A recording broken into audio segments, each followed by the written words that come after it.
Hello dear students, कैसे हैं आप सब। आज हमारे साथ समीर हैं, मधुबनी बिहार से। और ये बहुत इंस्पायरिंग स्टोरी इनकी रहने वाली है। आप सब सोशल वर्क में एडमिशन का ये जर्नी इनसे जरूर सुनिए। टिस एक प्रोमिनेंट इंस्टीट्यूट है। तो समीर, ओवर टू यू। सबसे पहले तो सर आपको नमस्कार और जितने भी मेरे भाई बहन देख रहे हैं उन सभी को नमस्कार। मेरा नाम समीर है और मैं मधुबनी बिहार का रहने वाला हूँ और मेरा ग्रेजुएशन यूनिवर्सिटी ऑफ दिल्ली शहीद भगत सिंह कॉलेज से हुआ है। मेरा सब्जेक्ट इकोनॉमिक्स रहा था ग्रेजुएशन में। अगर मैं बात करूँ अपने एकेडमिक्स बैकग्राउंड की तो मेरा 12th तक पीसीएम रहा है। मैं पीसीएम बैकग्राउंड से बिलोंग करता था। बट मेरा हमेशा से सोशल चीज़ों में ज़्यादा इंटरेक्शन रहा है और इंटरेस्ट रहा है, इसलिए मैंने अपना ग्रेजुएशन में जो सब्जेक्ट है वो साइंस से आर्ट्स में स्विच किया था। बट मुझे इन जैसे एमएसडब्ल्यू या बीएसडब्ल्यू जैसे सब्जेक्ट्स के बारे में कभी पता नहीं था। तो इसलिए मैंने इकोनॉमिक्स चूज़ किया था क्योंकि मेरा मैथ्स बैकग्राउंड था। बट जब मैं वहाँ कॉलेज में था, जब मैं अपने सेकेंड ईयर में था, तब वहाँ मेरे एक सीनियर थे अमनदीप भैया।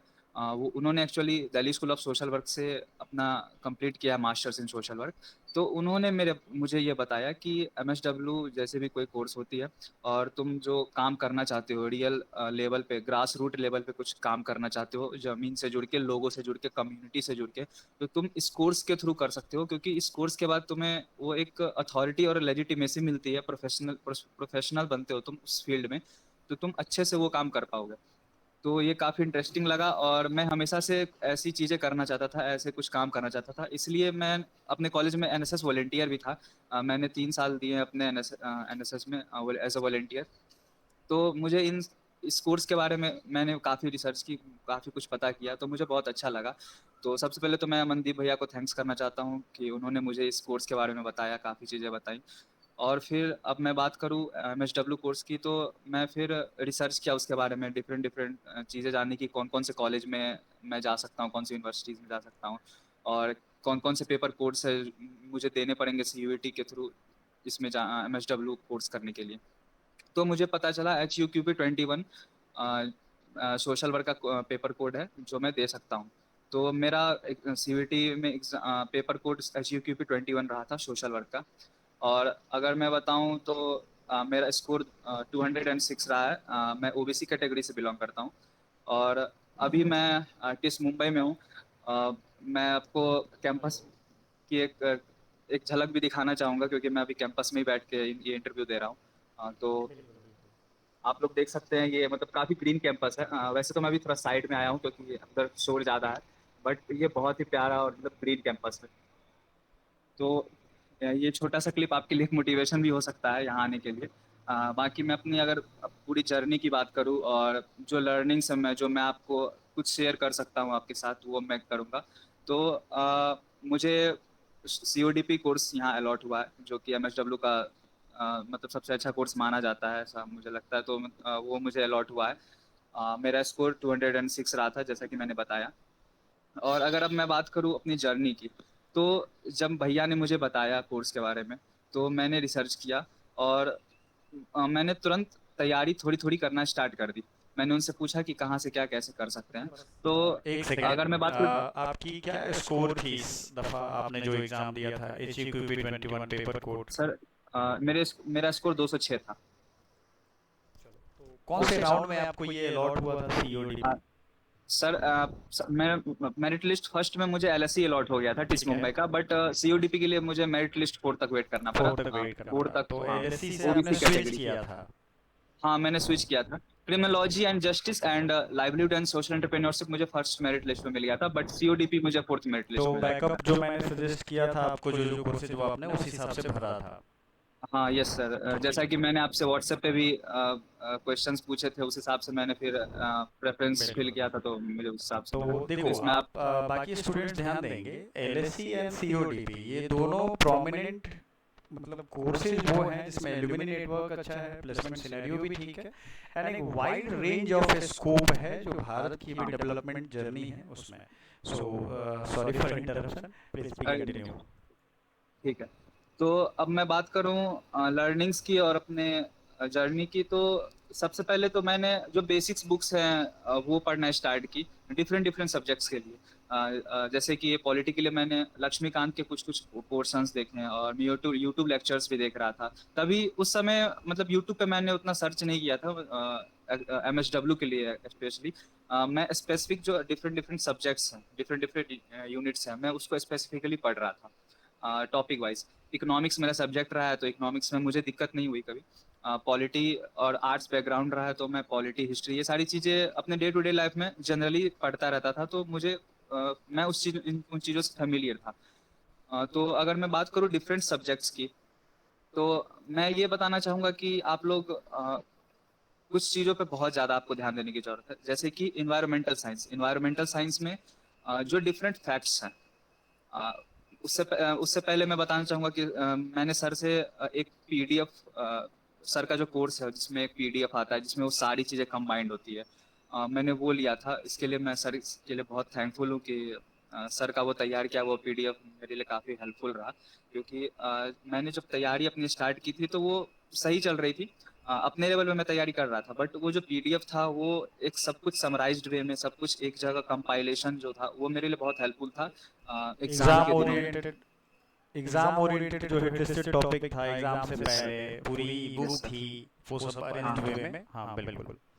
हाँ, वो जो एक पीडीएफ था जिसमें सारी कुछ कंपाइल्ड करके दी गई थी, वो काफ़ी हेल्पफुल रहा मेरे लिए। चलिए। क्योंकि सर मैं अगर बात करूँ डिफरेंट डिफरेंट सब्जेक्ट्स की, जैसे साइकोलॉजी की अगर मैं बात करूँ, तो साइकोलॉजी जब मैं पढ़ रहा था तो जो स्पेसिफिक टॉपिक्स थे उसको मैं यूट्यूब से और चैट जीपीटी की हेल्प से काफ़ी डिटेल्ड में जाके क्रिटिकल थिंकिंग के द्वारा, और डिबेट्स वगैरह हो गई, और कंपैरेटिव एनालिसिस करके मैं इन तरीके से पढ़ रहा था। क्योंकि साइकोलॉजी मेरे लिए नया था, तो मैं थोड़ा डीप में उसको पढ़ रहा था अच्छे से। अगर मैं बात करूँ पॉलिटी की, तो पॉलिटी में मैं बताऊँ तो फैक्ट शीट्स से मेरा मतलब आर्टिकल, है part, articles, schedules, scheduled parts and different different जो बेसिक्स डीपीएसपीस हैं, ऑफ ये सब मस्ट कॉन्स्टिट्यूशंस है। हैं। हाँ, ये डीपीएसपी सब तो मस्ट बहुत है, ये पूछता सब है हर बहुत साल ज़रूरी चीज़ें हैं। सोशल वर्क का। हाँ हाँ, ये सारी चीज़ें। और इन्वायरमेंटल साइंस में जितने भी कन्वेंशंस हैं, प्रोटोकॉल्स, जितने भी डिफरेंट डिफरेंट कन्वेंशंस हुए हैं, कॉन्फ्रेंसेज हुए हैं, जो भी डिफरेंट लॉज हैं, जितने भी एक्ट्स हैं, ये सारी चीज़ें बहुत इंपॉर्टेंट है। और मैं बताना चाहूँगा कि आपको जो 3-4 चीज़ें जिन पे बहुत ध्यान देना है, मैं ये बताना चाहूँगा। सबसे पहले तो PYQ. PYQ is PYQ is मतलब रामबाण का काम करता है कि आप अगर मतलब 3-4-5 साल के पीवाईक्यू आप लगाते हैं ना, तो आपको ये पता चल जाता है कि कि आपकी एग्ज़ाम औकात में क्या है। क्वेश्चंस किस, वो तो है ही। मैं सीधा और कि ब्लंटली कोर्स, कहता हूँ कि अगर हाँ, आपको पता करना हो कि एग्ज़ाम निकलेगा कि सही नहीं, बात दो है तीन सर। साल के लगा लोगे, औकात पता चल जाएगी। साथ हाँ, में ये और भी पता चल जाता है कि अगर आपको निकालना है तो इस रास्ते से होके जाना पड़ेगा भाई। जाना पड़ेगा सर। और किस पोर्शन से क्वेश्चंस आने वाले हैं, इसके लिए मैं क्या तरीका अपनाता था वो मैं बता रहा हूँ आपको। मैं जब पीवाईक्यू लगाता था तो मैं एक शीट लेके बैठता था, ब्लैंक शीट, और मैं पीवाईक्यू लगाता था, और जो जो क्वेश्चंस मुझे नहीं बनते थे वो मैं उसको अलग से नोट करता था, और जो मुझे लगता था कि ये एक नया टर्म है, क्योंकि हर एक साल हर एक कुछ न कुछ एक नया टर्म आता था, वो उसको मैं अलग से लिखता था। या साइकोलॉजी का कुछ नया कंसेप्ट आ गया डिफरेंट ईयर्स में, तो मैं उसको अलग से लिखता था, और उसके एक अलग से उसको लिख के फिर उस पर स्टडी करता था, ताकि अगर उससे रिलेटेड अगले साल क्वेश्चन आए तो मैं वो बना पाऊँ।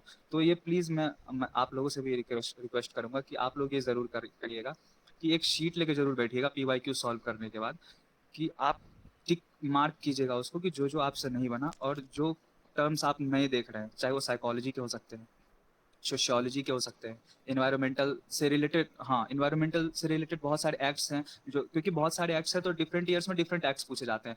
तो आपको हर एक एक्ट्स को एक एक करके, जहाँ से भी जो भी एक्ट्स मिल रहा है आपको वो नोट करना है, क्योंकि वो बहुत ज़रूरी एक्ट्स होते हैं, उसको क्योंकि आई आपको थिंक कुछ मैंने नहीं पता 10 या चलता। 12 मिनट के वीडियो में ये हाँ पढ़ाया हुआ है उसमें। हाँ हाँ, यस हाँ, सर, ये वो मैंने आपने दिया अपलोड भी था किया और यूट्यूब नोट्स भी दिया था पे। उसका। Yes sir. तो ये बहुत ज़रूरी चीज़ है कि जब आप पीवाईक्यू करने बैठें तो उसकी एनालिसिस सबसे इम्पोर्टेंट है। करना करना कोई बड़ी बात नहीं है, वो सब कोई कर लेते हैं, वो करके और उसको छोड़ देते हैं, बट वो इम्पोर्टेंट नहीं है। इम्पोर्टेंट ये है कि आप उसको एनालाइज करिए कि आपको अब मेहनत कहाँ पे करनी है और किस पोर्शन पे मेहनत करनी है। तो ये मैंने किया था और ये मेरे लिए बहुत हेल्पफुल रहा, क्योंकि जो डिफरेंट डिफरेंट न्यू टर्म्स आ रहे थे मैंने उसको नोट डाउन किया, और वो मैं पढ़ता था, उसके बारे में जानता था, और एक्चुअली में एग्ज़ाम में बहुत हेल्प मिली मुझे उससे, क्योंकि मैंने एग्ज़ाम दिया और मैं अपनी जर्नी जब रिकॉल कर रहा था तो मुझे लग रहा था कि हाँ, मैंने जो-जो किया था वो मेरे लिए आज हेल्पफुल रहा है एग्ज़ाम में। तो ये चीज़ ज़रूर कीजिएगा। दूसरी चीज़ मैं ये कहना चाहूँगा कि मैंने किया था कि मैं मतलब अपने साथ जब भी मेरा कॉलेज था ऑब्वियसली क्लासेस होती थी, रेगुलर कॉलेज था मेरा डीयू में, तो क्लासेस भी होती थी। मैं अपने साथ एक नोटबुक लेके चलता था और उसमें 6 से 7 फैक्ट शीट्स के अलग-अलग शीट्स होते थे। उसमें मैं बता दूँगा आपको क्या-क्या होते थे। उसमें एनवायरमेंटल्स के पूरे फैक्ट्स, कॉन्स्टिट्यूशन के पूरे फैक्ट्स, एक शीट पे पूरे शेड्यूल्स, एक शीट्स पे पूरे इंपॉर्टेंट अमेंडमेंट्स, एक शीट पे पूरे जितने भी इंपॉर्टेंट आर्टिकल्स, एक शीट पे जितने भी इंपॉर्टेंट कमिटीज़ बनी हैं, एक शीट्स पे जितनी भी इम्पोर्टेंट लॉज़ हैं। मतलब ऐसे 10-12 शीट्स इम्पोर्टेंट शीट्स थे, जो मैंने खुद से जब तक मैं मतलब सर से वो शीट्स नहीं लिया था, जब तक मैंने वो कोर्स वाला जो इम्पोर्टेंट शीट था वो मैंने नहीं खरीदा था, उससे पहले मैंने वो सब तैयार किया था। बट सर ने जब वो प्रोवाइड किया तो उसमें और भी कुछ जो चीज़ें कुछ जो मुझसे मिस रह गई थी वो सर से वो शीट टाइम लेने के बाद वो सेविंग था, मुझे मिल गया। मतलब मेरा वो हाँ, टाइम सेविंग इंटेंशन था। ही था कि आप अगर उसको लास्ट टाइम में भी रिवीजन करो तो हाँ, वन हाँ, टाइम यस में सर। सारी चीज़ें एक साथ हों अरेंज्ड वे में। Yes sir. तो वो था। ये बताइए कि इस बार जो आपने एग्ज़ाम दिया, ठीक है, इसके बारे में एक कंट्रोवर्सी इरप्ट हुई थी कि जो अलग अलग पेपर कोड हैं वो नहीं देना था उनको, उन्होंने दिया है। तो उसके रिगार्डिंग मतलब ठीक है, उन्होंने जनरलाइजेशन किया, नॉर्मलाइजेशन किया, या क्या स्कोरिंग की थी किस हिसाब से, उस पे आप क्या कहना चाहते हैं? मतलब ठीक है, प्रोसेस डाउटफुल नहीं है? सर अ, सर मतलब ये तो ऑब्वियसली कंट्रोवर्शियल चीज़ है थोड़ी, क्लैरिटी बट नहीं है मेरे हिसाब से, कंट्रोवर्सी से ज़्यादा इसमें क्लैरिटी नहीं है। क्लैरिटी नहीं है। हाँ, मुझे ये भरोसा है कि उन्होंने कोई बेईमानी नहीं की होगी, बेईमानी वाली बात नहीं है, क्योंकि टिस वैसा इंस्टीट्यूट नहीं है। नहीं सर, मुझे ये जहाँ तक दिस इज़ अ पता है वेरी यहाँ ये सब रेप्यूटेड बिल्कुल इंस्टीट्यूट बिल्कुल एंड ये वेरी सब नहीं करेंगे, प्रोफेशनल। लेकिन जो प्रोसेस है वो थोड़ा अनकॉम्प्रिहेंसिबल है।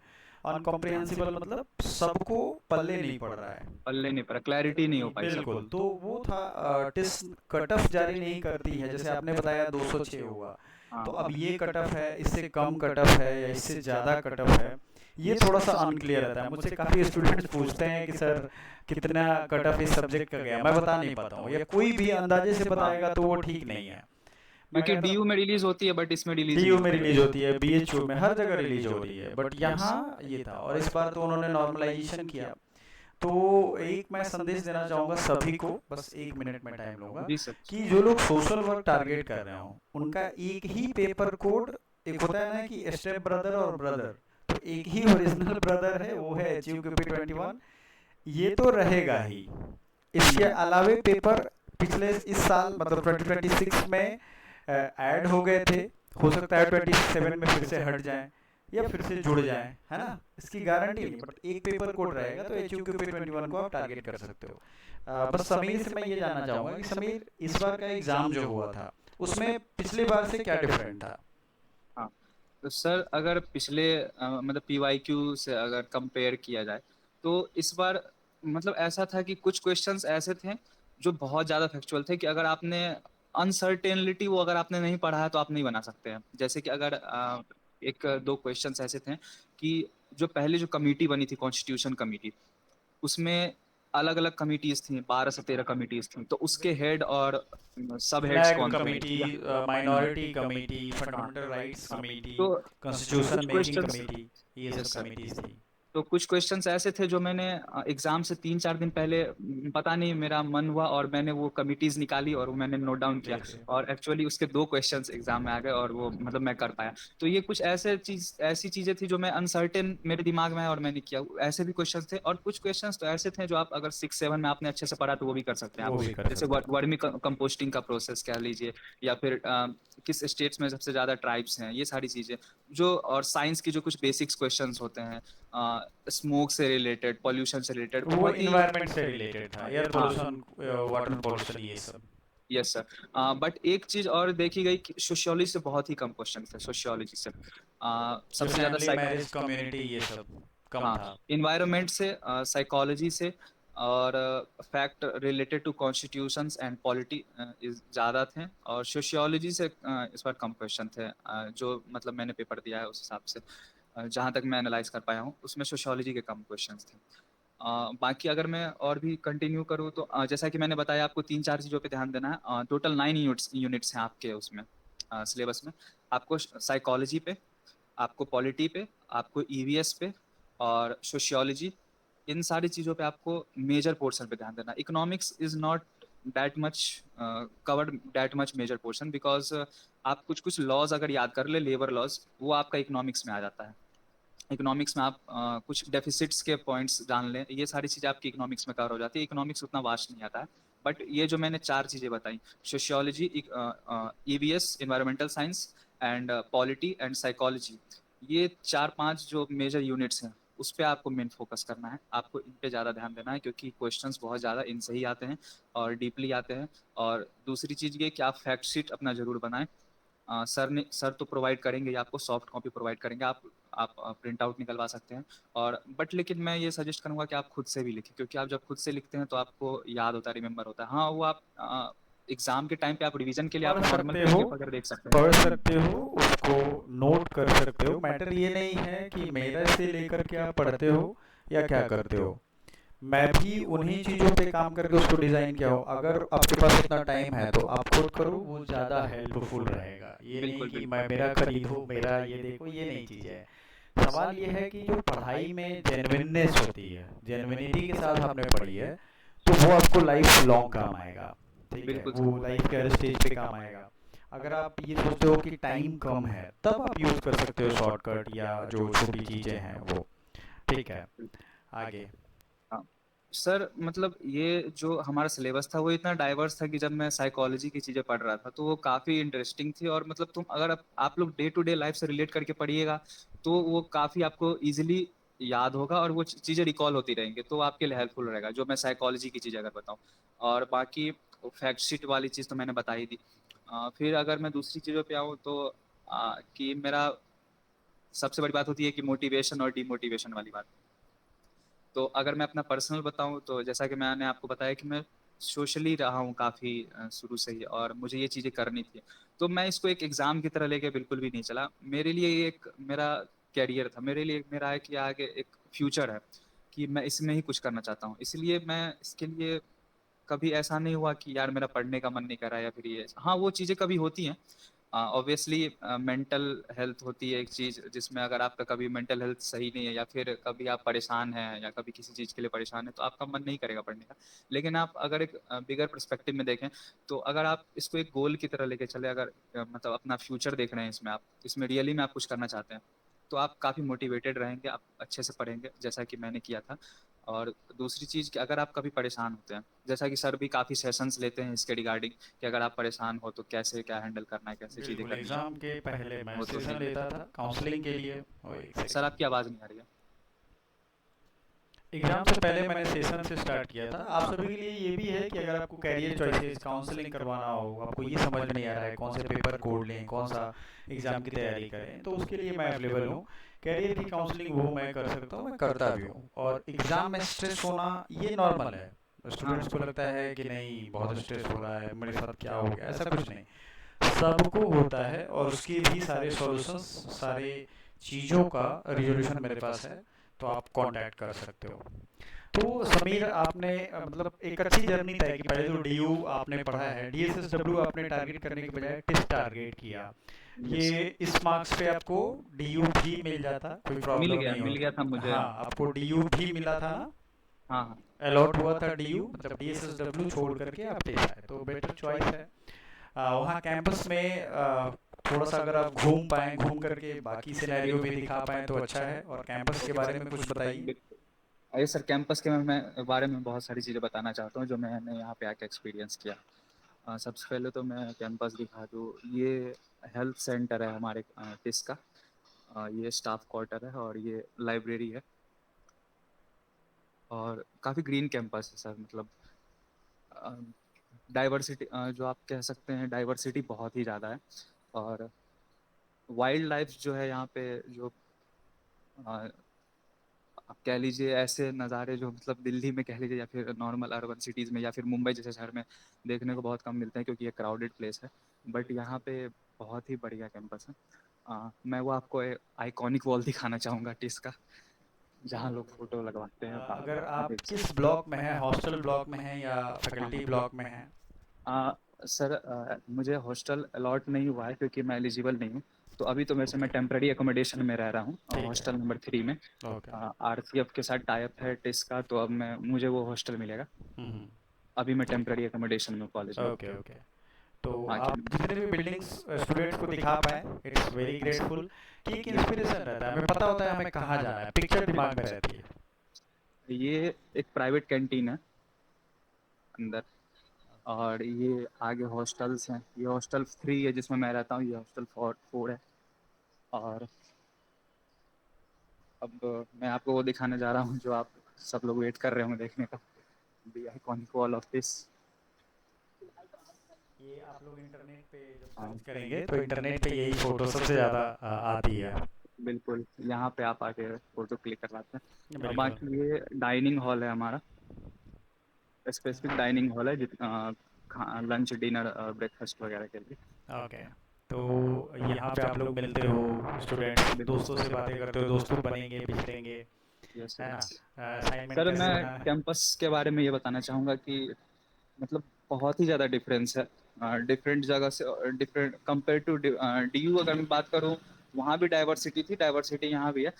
बट यहाँ जो क्राउड है बहुत ही प्रोफेशनल है, बहुत ही मतलब बहुत बढ़िया क्राउड है। अगर आप यहाँ आएंगे तो आप वो फील कर पाएंगे, क्योंकि मैं जब पिछले 1 हफ्ते से यहाँ हूँ, 1 डेढ़ हफ्ते हो गए मुझे आए हुए, तो मैं फील कर पा रहा हूँ कि बहुत ही बढ़िया जगह है। यहाँ पे आने के बाद आप बहुत अच्छे लेवल पे ग्रो करिएगा, आपकी सेल्फ इम्प्रूवमेंट बहुत अच्छी होने वाली है, ये मैं फॉर श्योर कह सकता हूँ।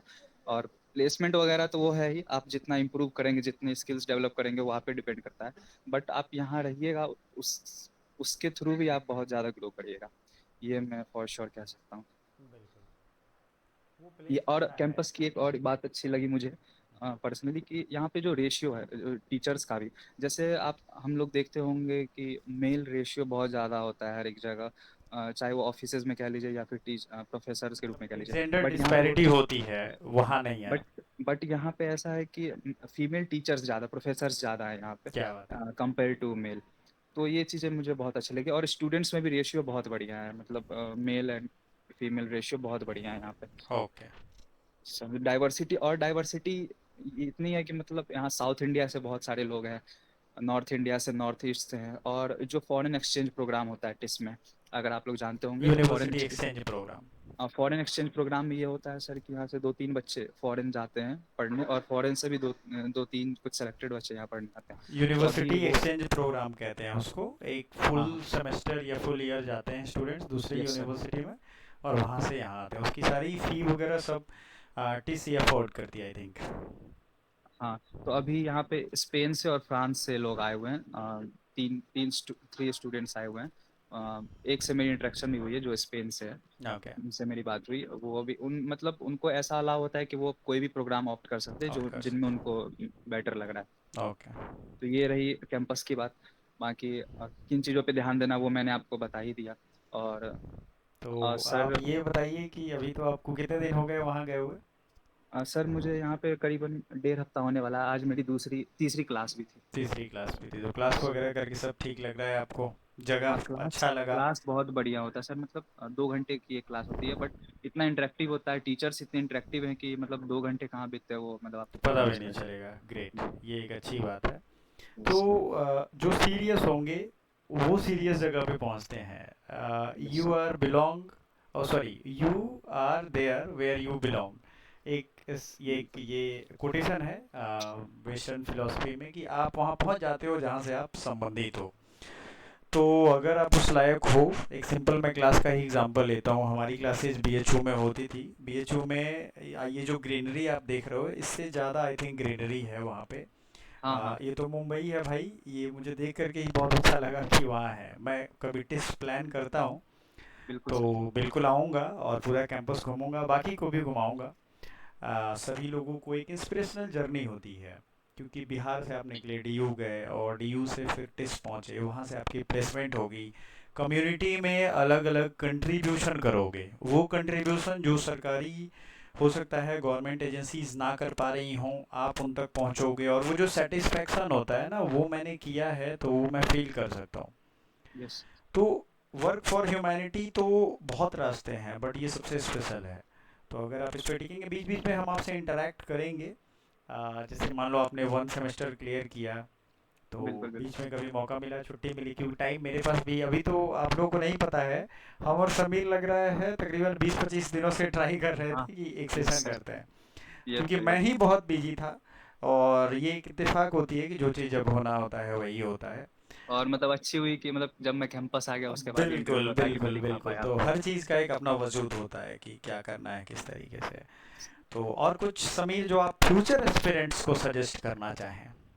हाँ सर, मतलब आ, वो मतलब मैं एक अपने पर्सनल बिलीफ से ये चीज़ें कन्वे कर रहा हूँ कि आप इस कोर्स को एक अपने सिर्फ प्लेसमेंट और उस नज़रिए से ना देखें कि मैं ये कोर्स कर लूँगा तो कुछ हो जाएगा फ्यूचर में, चलो मेरे पास कुछ नहीं है तो मैं एक बैकअप ऑप्शन लेके चल सकता हूँ। क्योंकि ये कोर्स जो है वो आपको उस लेवल पे पहुंचाता है और उस लायक बनाता है कि आप किसी की मदद कर सको और एक सिस्टम ऐसा रेडी कर सको एज अ सोशल वर्कर कि आप वहाँ नहीं भी हो फिर भी मदद होती रहे और काम चलता रहे, और जिनको भी ज़रूरत हो उनकी ज़रूरत पूरी होते रही, वो आप एक सिस्टम तैयार करते हो as a social worker.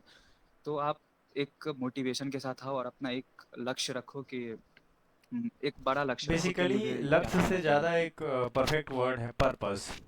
Purpose, so yes. अगर आपके पास ये पर्पस है टू सर्व द ह्यूमैनिटी, तो yes welcome sir. To this. आप आकर के यहाँ वो चीज़ें पाओगे भी जो आपने कभी नहीं सोची है, जो कभी नहीं सुनी है, जो कभी नहीं समझी है। तो इसके साथ समीर और कुछ आप जो सर हाँ, सजेस्ट एक करना? दो चीज़ें और मैं बताना या चाहूँगा। बिल्कुल। एक चीज़ ये मिस हो गया था मेरे से कि मैं शॉर्ट नोट्स, एक छोटी सी डायरी ली थी मैंने, ओके। वो मैं लेके भी आया हूँ अभी यहाँ पे। Oh great. हाँ।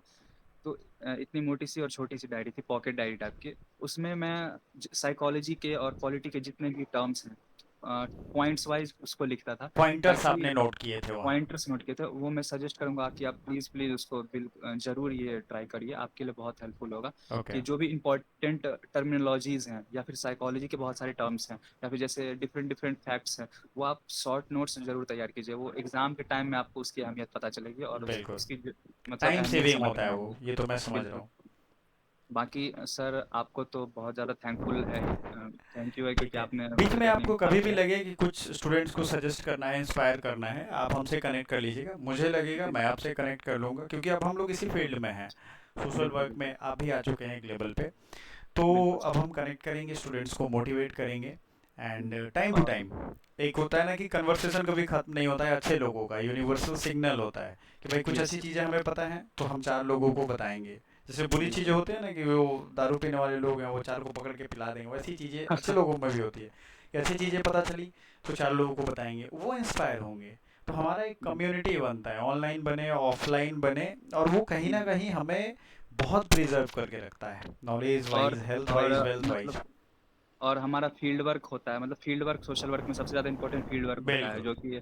और हमारा पहला ऑर्गेनाइजेशनल विजिट 3 अगस्त को हम लोग जा रहे हैं, एक ट्रांसजेंडर कम्युनिटी, एक सोसाइटी है, हम्म। आरजू नाम है उस ओके। सोसाइटी का। वहाँ हम्म। मानसी नाम की एक अ, महिला वो चला रही है हम्म। उसे। तो वहाँ हम लोग विजिट पे जा रहे हैं, पहला फील्ड वर्क है हमारा हम्म। ऑर्गेनाइजेशनल विजिट का। ओके। तो ये। हाँ। हम्म। और एट लास्ट आप कुछ पूछना चाह रहे हैं सर? नहीं नहीं, मैंने बस जस्ट आपको एक इंफॉर्मेशन दिया कि ऑर्गेनाइजेशन आरजू था, एंड जो पॉइंट पर्सन है उनका नाम आपने लिया, तो थोड़ा सा ये सब देखना है, पॉइंट पर्सन नेम डिस्क्लेमर में। ओके। मानस। ओके। ओके हाँ, मतलब मैं जो समझ रहा हूँ कि आपको किसी, अभी आप ज्वाइन किए हो, ये वीडियो ऑनलाइन प्लेटफॉर्म पे अवेलेबल है, तो हमें सिर्फ समझ गए सर। एजेंसी का नाम लेना चाहिए, किसी भी सॉरी पॉइंट सॉरी। पर्सन का। बिल्कुल, नो नो नो, सॉरी नहीं, अभी आप नए हो इसलिए मैंने डिस्क्लेमर दे दिया कि अभी समीर नए हैं, तो don't take is as usual. So हाँ, तो वहाँ आप लोग जाओगे, उनके काम करने के तरीकों के देखोगे, वो कैसे जी रहे हैं, क्या लाइफस्टाइल है, क्या नीड है, उसकी असेसमेंट करोगे, फ्यूचर में कैसे काम करना है, प्रोफेसर्स उसको गाइड करेंगे, लीड करेंगे, सुपरवाइजरी नोट्स लिखेंगे, आप असाइनमेंट लिखोगे। ये सारा आपका फील्ड वर्क एक्टिविटी होगा। कितने दूर आपको जाकर के फील्ड वर्क करना है, जस्ट लाइक आप अभी सर मैं बॉलीवुड के भाषा में बोलूँगा, मुझे पनवेल निकलना है 3 तारीख को। पनवेल निकलना है, जल्दी बोल, पनवेल निकलना है, हाँ, बिल्कुल बिल्कुल क्योंकि सही। रियली मुझे पनवेल ही निकलना है और यहाँ से लगभग 60 किलोमीटर है शायद पनवेल यहाँ ओके, से। तो कैसे जाओगे आप वहाँ? Local. Mumbai local is most famous. ठीक है, मुंबई हाँ। लोकल में ध्यान रखिएगा, क्योंकि अभी तो आप तुरंत निकले हो, बहुत भीड़ रहती है। बिल्कुल। और ये टाइमिंग कोशिश करना कि जो रश टाइम होता है जो एक्चुअली मॉ सुबह ही निकलना होगा सर, क्योंकि विजिट सुबह ही है, 11 से 11 के आसपास, तो मुझे पहले सुबह ही निकलना होगा। ओके, तो कोई चांस नहीं है। ठीक है, बाकी अपने आपको और हेल्थ कुछ पूछना है सर? हेल्थ वगैरह का ध्यान रखिए। मुंबई हाँ। में बारिश भी होती है, बारिश को एंजॉय अरे करिए। सर, मतलब बारिश तो पूरे दिन ही बारिश होती है यहाँ मुंबई में। जैसे सांस एसेंशियल है, सांस लेना, वैसे एक छाता लेना सबसे अरे एसेंशियल चीज है। एकदम एकदम एकदम छाता लेना जरूरी है, प्रोटेक्ट बाकी करेगा। सर, एट लास्ट मैं ये कहना चाहता हूँ कि इस पूरे जर्नी में बहुत सारे ऐसे लोग रहे हैं जिन्होंने मेरा साथ दिया। मैं अपने बहुत सारा ऐसा समय आया जब मैं भी थोड़ा डिमोटिवेटेड नहीं कहूँगा, बट थोड़ा लो फील करता था। बट मैं उन कुछ लोगों के बारे में बताना चाहूँगा जिनको मैं शुक्रिया अदा करना चाहता हूँ। बिल्कुल बिल्कुल। मेरे सीनियर्स रहे हैं, जो मेरे बहुत प्यारे सीनियर्स रहे हैं, मेरे बहुत प्यारे जूनियर्स रहे हैं जिन्होंने मुझे हमेशा सपोर्ट किया है। और फाइनली मेरा एक ग्रुप था, मेरे 5 दोस्तों का, और मेरे क्लासमेट्स भी रहे। और मेरा जो 5 लोगों का एक ग्रुप था, मेरा पर्सनल ग्रुप था, कॉलेज में उन्होंने मुझे हमेशा सपोर्ट किया है। उन्होंने हमेशा मेरा साथ दिया, हमेशा सपोर्ट किया। और जब मुझे मतलब थोड़ा दिमाग हल्का करना हो, या फिर थोड़ा एंजॉय करना हो, बिल्कुल, या वैसे दोस्तों की सख्त ज़रूरत होती है, तब उन्होंने ज़रूरत होती साथ है, दिया है। हाँ, तो आप लोग ऐसे दोस्त जरूर, एक अच्छे बना दोस्त करके जरूर रखिए, रखें जो आपकी अकेले जर्नी में समय साथ नहीं दे। बिताना है। बिल्कुल। तो मैं इस पूरे जर्नी का और इस सक्सेस का, छोटा जो भी सक्सेस है, जितना मेरे लिए तो बहुत बड़ा सक्सेस है मेरे लिए, तो मैं उसका श्रेय आपके साथ साथ उन सभी को देना चाहूँगा, डेडिकेट और मेरा करना जो एक चाहता प्यारा हूँ। सा ग्रुप है उनको डेडिकेट करना चाहूँगा। बिल्कुल, बहुत प्यारे इंसान हो आप, आपसे बात करके भी मुझे बहुत अच्छा लगा। मधुबनी, मैं समस्तीपुर, दरभंगा, मधुबनी, मैं इनको एसडीएम कहता हूँ। समस्तीपुर, दरभंगा, मधुबनी, ये तीनों इनका डिवीज़न एक ही है। जी। तो मैं समस्तीपुर में रहा हूँ। मैं एक चीज़ अच्छा आपको अच्छा। बताता हूँ, मैं अपने लाइफ में कभी भी 2 रसगुल्ला एक साथ नहीं खाता था। और आप बताइए कि सबसे कम रसगुल्ला आपने अपने जीवन में कितना खाया है? सबसे कम? वो आप मैं समझ रहा हूँ आप ये किस लिए पूछ रहे हैं, क्योंकि मैं मधुबनी से हूँ। एक्चुअली मुझे मीठा उतना पसंद नहीं है, मैं फिर भी 8-10 तो खा ही लेता हूँ, पसंद सोचो नहीं है तो। सोचो सोचो, ये और पूरे जब भारत की समझने हाँ वाली बात है, ये हाँ, चीज़ फेमस होनी चाहिए जिनको कि पसंद है, हमारे यहाँ चैलेंजेस होते हैं कि आज बिल्कुल तुम कितना रसगुल्ला खा सकते हो। 80 85 90, मेरे सामने एक बच्चे ने मतलब 118 रसगुल्ले। हाँ 72 रसगुल्ले खा गए। मैंने सोचा भाई जाता कहाँ है ये सब। तो ये एक तो ये बहुत तो बड़ी है। बात है, खाने में बहुत रिच हो आप लोग। कभी जी। मैं मधुबनी आऊँगा तो मैं जाता बिल्कुल रहता सर। हूँ, बिल्कुल मिलूंगा। आप घर पे भी रहो बिल्कुल, या आपका कभी आप स्वागत घर है। पे रहो। और मुंबई में भी अगर मैं आया तो जरूर कांटेक्ट करूंगा। थैंक यू सो बिल्कुल मच, बिल्कुल। बहुत ही प्यारा थैंक यू रहा सर। आपसे interaction. Thank you. Thank you sir. Thank you.